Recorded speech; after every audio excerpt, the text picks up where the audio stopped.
What's up, yo, everyone, mga pageant fans? This is Carl Loyola again. Welcome to the Pageant Passion Podcast, Crowning Conversations. This is your ultimate podcast for all things pageantry. Siyempre pa si TikTok Pageant Guru, Carl Loyola. And I'm your TikTok Pageant Guru, TikTok Pageant Guru, Carl Loyola.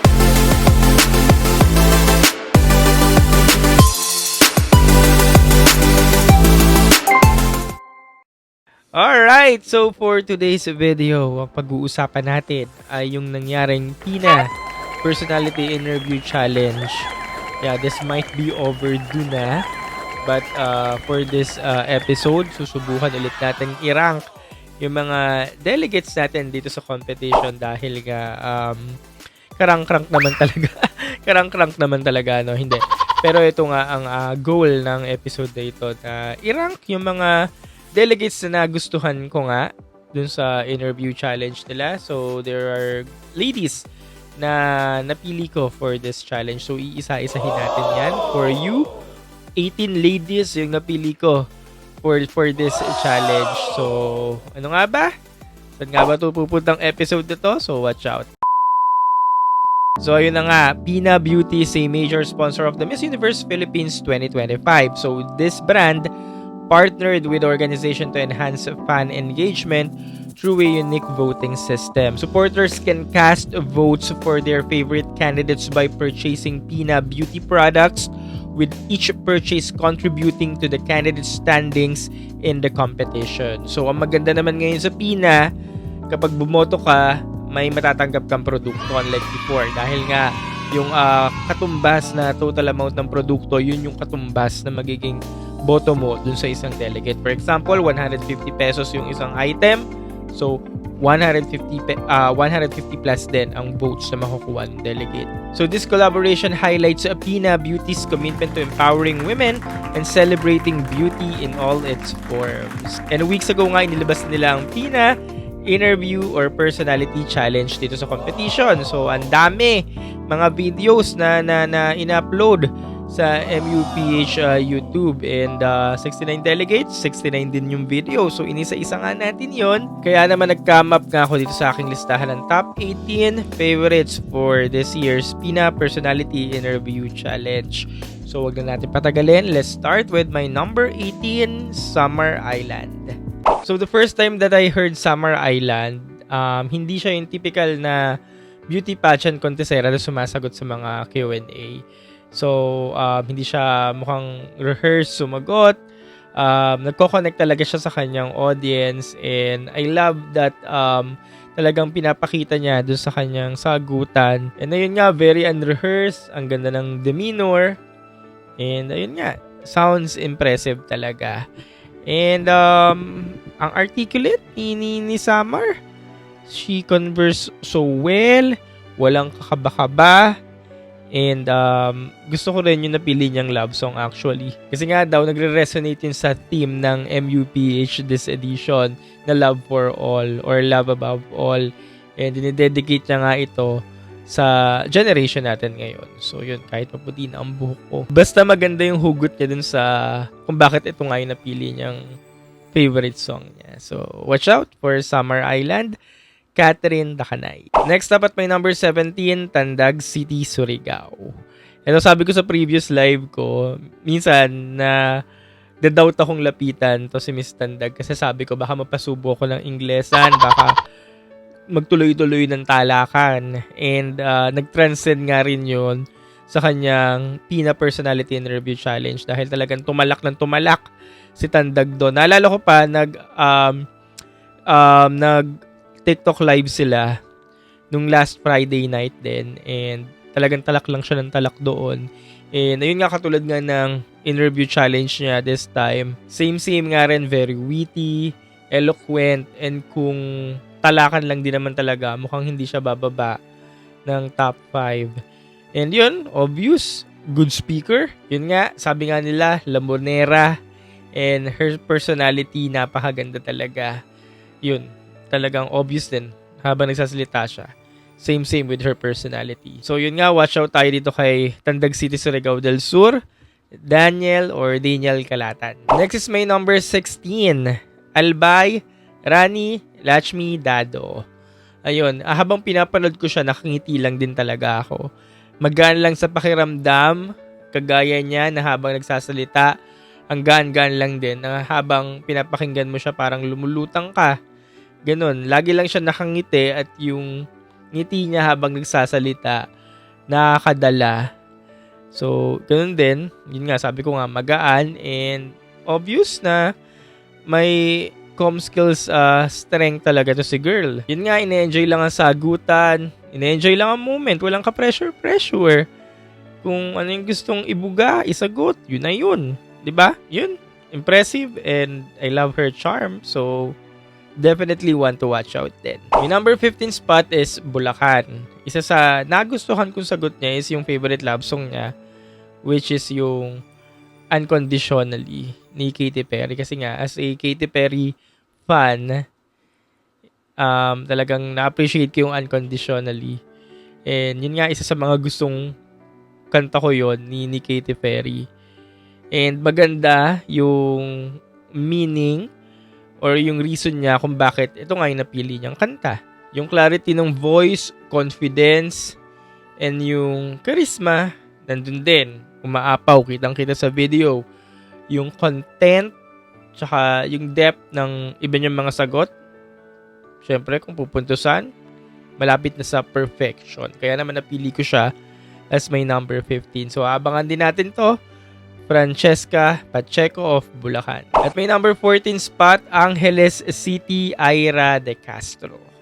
Isa sa mga tumatak sa akin na sagot niya is yung nagkwento siya about her recent relationship na nag-failed nga. Kasi parang, this is something na personal, pero talagang na-share niya dun sa video. I love it also na yung favorite song na pinili niya is Flowers by Miley Cyrus. Natural lang din, walang kabog-abog kung anong gustong sabihin. Sige lang ng sige. Yun, ganda ng boses. Masarap din pakinggan.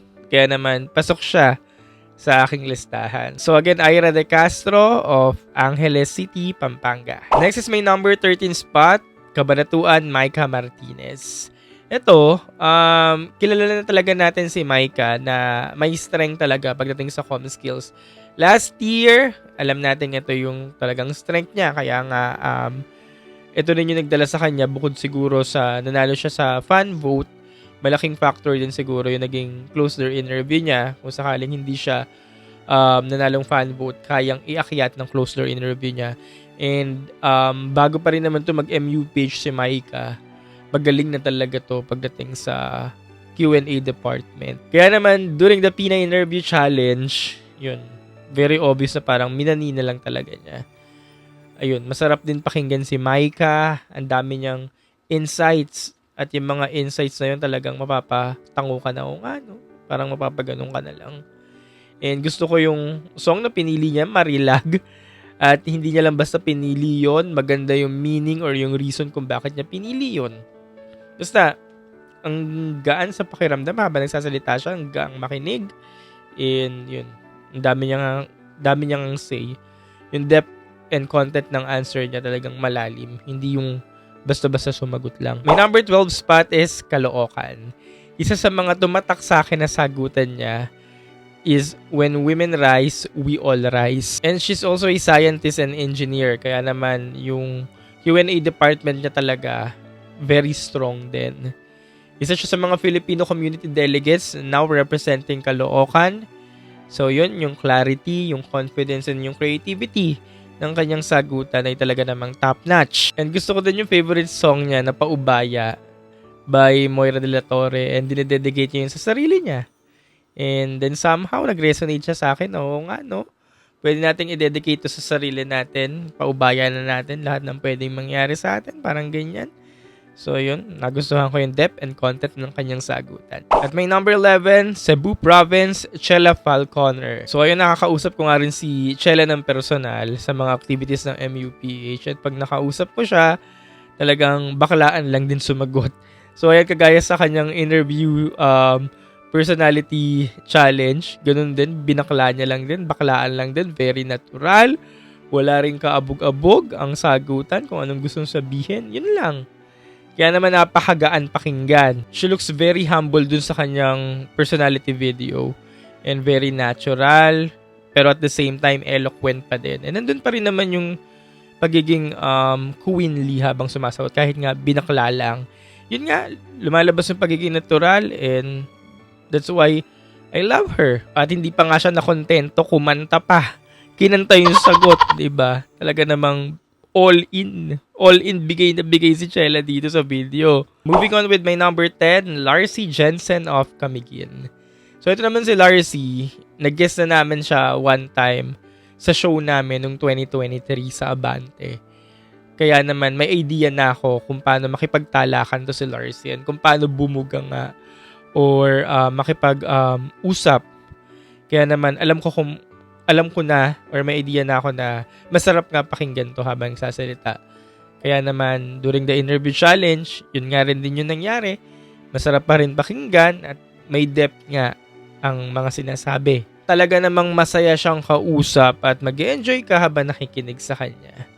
And yun nga, hindi lang masyadong pinag-uusapan to si Larcy sa competition. Pero kung Q&A or Com Skills Department lang naman talagang may ibubuga nga ito. Tapos gusto ko pa ng favorite love song niya, yung Oksihina ni Dainela. Kasi nga, as a fan din ni Dainela, and favorite yung Oksihina, kaya na-appreciate ko na gusto niya nga yung Oksihina, tapos kinanta na niya pa. May next up at yung number 9, Las Peñas, Cristel David. Ito pag nakahagip to ng mga camera sa mga previous activities nila, nagagandahan ako sa kanya kasi nga simple lang ganda. Tapos kitang-kita yung pagka youth niya or yung youthful glow. Tapos minsan, sabi ko, sino to? Yung pala siya nga sila Piñas. And then during this challenge, talaga namang maganda rin ang sagutan. Ang Com Skills Department nito ni girl. Ganun din yung depth, yung content, very natural, articulate, eloquent, lahat na pinakayaw nga ni Cristel. Ang authentic na sagutan, may mga sagot siyang may ikli, pero with sense talaga. Yun lang, magaan lang din, and talaga makikinig ka habang nagsasalita. Next at my number 8, Iligan City, Juliana Fresado. So I love the tone of her voice. Hindi dahil maganda siya, kaya napili ko siya. Kundi dahil pag nagsalita na nga siya, makikinig ka talaga. Mawawala na yung pagtingin mo sa mukha na maganda siya eh. Talaga makikinig ka kasi nga ang ganda nga ng tono ng boses. And ganun din, very natural lang din, walang arte sumagot, makikinig ka lang din. And gusto ko yung pagiging simple na sagutan. Very, very kalma lang talaga. As in, kung casual interview lang. Ganun lang, kalma. Simple. My number 7 is Bacolod kasi natik niya yung confidence, yung poise, yung charm habang nagsasalita. Yun, very charismatic din. Love it then when she said, I choose you. Kasi nga, it's a powerful word. Ibig sabihin, special ka o nire-respeto ka. And then, gusto ko rin na napili niyang love song is yung Palagi. And kanta ni Ben and Ben. So, yeah. Yung number 6 is Baguio Gwen Soriano. Kasi nga, ang ganda niya habang nagsasalita. Bagaan lang din sa pakiramdam habang nakikinig ka sa kanya. Kitang-kita yung youthful glow niya. And yun din, authentic, natural, walang kaarte-arte ang sagutan. Basta sagot lang, ganyan. Casual interview, di casual interview. Basta yun nga, gusto ko yung baklang-bakla lang sa interview. Very authentic. Basta yun, authentic talaga. So next, ayan, nasa top 5 na tayo. May number 5 spot, Ifugao. Galing din siyang Filipino community. Her name is Valerie West. Very natural speaker lang din kasi talaga siya. Kaya gusto ko. Yun, natural lang din. Pero, social. Natural na social. As usual, napaka-eloquent and alam kung ano yung mga dapat i-share or dapat i-share lang talaga. And yung confidence niya, nagra-radiate talaga. Yun nga, eloquent. And mukhang wala ka na nga hanapin. Mukha na nga siyang nanalong beauty queen. Foreign beauty queen habang nagsasalita. Yun nga talagang blessed siya with excellent communication skills and great personality. So, nakakainggit. Pero yun nga, she's doing great here in the competition. Kaya naman pasok siya dito sa aking top 5 ng PINA personality test. So again, Valerie West, Ifugao. May number 4, Malayaklan, Taylor De Luna. So bukod sa youthful glow din na nagra-radiate sa kanya habang nagsasalita siya sa interview challenge. So, while nagra-radiate yun, ang sarap-sarap pakinggan. Sarap-sarap niya pakinggan. Ang gaan lang din. Para kang lumulutang habang nakikinig sa kanya. Tapos, tumitingin ka pa sa mukha niya. So, yun. Wala ka nang hahanapin. And talaga tong si Taylor, lumalaban talaga siya, no? Kasi nga, bawat challenges, talagang pumapasok siya. At hindi lang basta pumapasok, mataas talaga yung mga inaakyat niya. Pagdating sa ranking ng iba't ibang mga creators, vloggers, pages. Kaya talagang lumalaban siya. Mukhang ito na yung newbie na talagang umaakyat eh. Not pretentious sa mga sagutan, very natural lang din. Basta iba din siya. She answered the Q&A very calm. As in kalma lang. And parang wala lang. Kaya naman hindi natin pwede itong tulugan kasi nga baka pag umabot to ng top 5, baka malamang makasnatch to ng corona. At may number 3rd spot, Iloilo City, Karen Nicole Pecho. Ito, bago pa ito mag-MUPH, alam naman talaga nating strength ni Karen ang com skills. Kaya naman, nag-transcend siya during this challenge. And evident to dahil hindi lang naman ako nag-place sa kanya ng mataas for this challenge, yung iba din. And dito sa video, talagang kitang-kita mo na ito talaga yung strength ni Karen. Authentic din and Foodies life ka para sa kanya. Very conversational. Malambing nga talaga magsalita kasi nga Ilongga. Pero hindi ko nga lang alam yung favorite love song niya kasi French song. May number 2 is Cebu City, Gabby Carvalho. So, kagaya rin ni Karen na bago nga mag-MUPH, alam natin na Com Skills Department din ang greatest strength niya.